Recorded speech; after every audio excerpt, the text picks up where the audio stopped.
এখন রয়েছি ফটিকছড়ি ফাইনদং এলাকায়। দেখছেন বিল জুড়ে চলছে বোরো ধান কাটার মহোৎসব। এখন সময় বোরো ধান কাটার, অর্থাৎ বৈশাখের সময় আর কি, বৈশাখের শেষ জাস্ট শুরু, এরকম একটি মুহূর্তে চলছে বোরো ধান কাটার মহোৎসব। মাঠ জুড়ে ধানের তৈ তৈ হচ্ছে এবং হলুদ বর্ণে ছেয়ে গিয়েছে।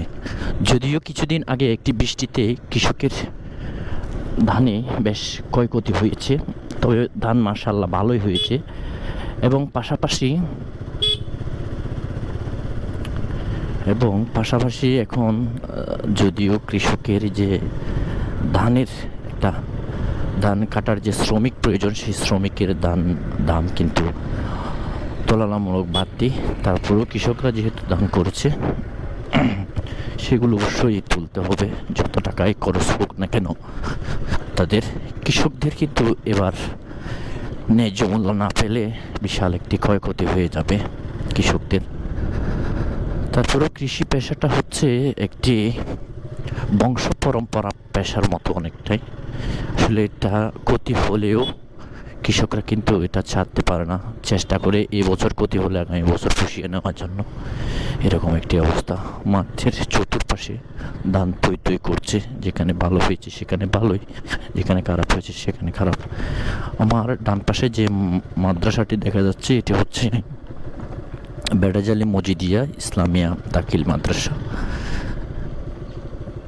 এখানে নতুন একটি ভবনের কাজ চলছে এবং এখান থেকে প্রতি বছর অসংখ্য ছাত্রছাত্রী দাখিল পরীক্ষায় অংশগ্রহণ করে। এটা স্থপিত সালটা আমি ভালো করে লক্ষ্য করলাম, কিন্তু দেখা যাচ্ছে না, একটু ছোট করে আর কি। যাই হোক, এরপরে একটি বাজার রয়েছে, যে বাজারটির নাম হচ্ছে বাদামতল বাজার বা ভেড়াজালি বাজারও ধরে। এখানে হাট বাড়ির কোনো নেই। প্রতিদিন বিকালে এখানে হাট জমে এবং প্রতিদিন বিকালে এখানে বেচা বিক্রি হয়। এই অবস্থা আর কি। এটি সেই বাদামতাল। এই রুটটি ধরে আসলে অনেক মানুষ প্রতিদিন যাতায়াত করে। তারপরও এই রুটের বেহাল অবস্থা। বর্ষার দিনে এই রুট আরও বেগতিক হয় এই রাস্তাটি ধরে। এখানে বিশেষ করে ভারী যানবাহন চলার ফলে এই রাস্তা দিয়ে প্রতিনিয়ত কাজের একটি চাপ থাকে, সেজন্য এই রাস্তাটি ক্ষয়ে যায়।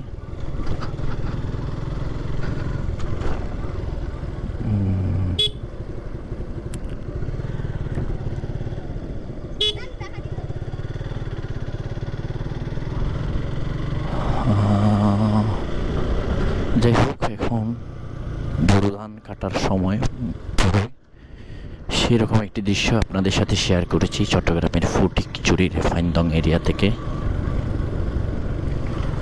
এবং মাঠের চতুর্পাশে, রাস্তার চতুর্পাশে যে মাঠ রয়েছে, সে মাঠে ধানগুলো বেশ চমৎকার দেখা যাচ্ছে এবং ধান কাটছে দেখছেন। এখানে যে ধানগুলো কাটা হচ্ছে, এগুলো অনেকটা পানির সাথে মিশে গিয়েছে। তারপর অনেক কষ্টসাধ্য ব্যাপার নিয়ে তারা ধানগুলো কাটছে।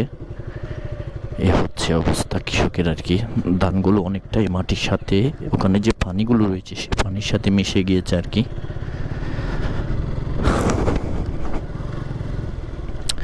যা হোক, ভালো থাকুন, সুস্থ থাকুন। কে কোথা থেকে দেখবেন অবশ্যই কমেন্টের মাধ্যমে জানাবেন। আমাদের ইমন ব্লগ ইউটিউব, ফেসবুক দুটি আছে, পাশাপাশি আমরা টিকটকে নিয়মিত হওয়ার চেষ্টা করছি, এই আর কি। ওকে, দেখতে থাকুন।